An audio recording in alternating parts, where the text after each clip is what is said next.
The red-black tree is governed by a strict set of rules that ensure the tree stays balanced. You can basically think of these rules as the physics of the data structure. As long as they are maintained, the tree's performance is, it's guaranteed.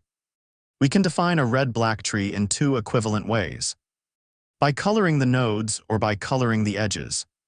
First, let's look at the tree from the perspective of its nodes. This is the colored nodes definition. As you can see on the diagram here, we have a sample tree populated with red and black nodes. To be a red-black search tree, there are 5 specific rules that must hold. Let me walk you through them. First, it has to be a binary search tree. That's the foundation. It must first and foremost be a standard BSD, where the left child is less than the parent, which is less than the right child. Notice in our tree, 5 is less than 10, and 15 is greater than 10, just exactly like any valid BSD. Second, node color. Every single node is assigned a color. It's either red or black. Looking at our diagram, you can see nodes 5, 15, and 1 are explicitly red, while the rest of the internal nodes are black. Third, we have the black anchors. The root of the tree must be black. See right here at the very top. Our root node 10 is indeed black.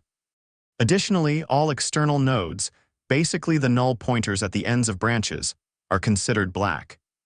If we look at the very bottom of our branches, these small null leaves are treated as black nodes too. Fourth, no red duos. This one is very, very important. You cannot have 2 red nodes in a row. If a node is red, its children must be black. Take a quick look at node 5. It's a red node. Notice how both of its children, 3 and 7, are strictly black. You can kind of think of this as a no consecutive red rule on any path from the root. And finally, the 5th rule, the black equilibrium. This is really the most critical rule. Every path from the root to an external node must contain the exact same number of black nodes. Let me say it again. Every path must have the same number of black nodes. Let's trace a path to verify this on our screen. If we go down 10, 5, 3, 1, and then to a null leaf, we count exactly 3 black nodes: the 10, the 3, and the null. Now let's try another path. Going down 10, 15, 18, and then to a null leaf. Again, we count exactly 3 black nodes, 10, 18, and the null. The equilibrium holds. Now, actually, it's often more intuitive to think about the links or the pointers between nodes rather than the nodes themselves. This is the colored edges definition. As you can see, the color has visually shifted from the nodes into the edges themselves. In this view, the child pointers, the edges, are colored red or black. Pointers leading to external null nodes are always black. Look at the bottom again.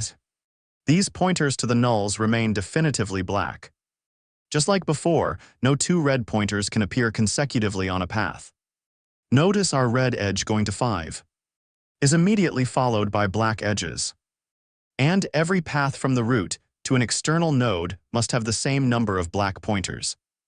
Tracing down the far left gives us exactly 2 black pointers, and tracing down the far right also gives us exactly 2 black pointers. So how do these 2 ideas connect? Well, these 2 definitions aren't just similar, they are mirror images of each other. There's a seamless correspondence between them by looking at them side by side. You can easily see how a red node in the first definition maps perfectly to a red incoming edge in the second definition.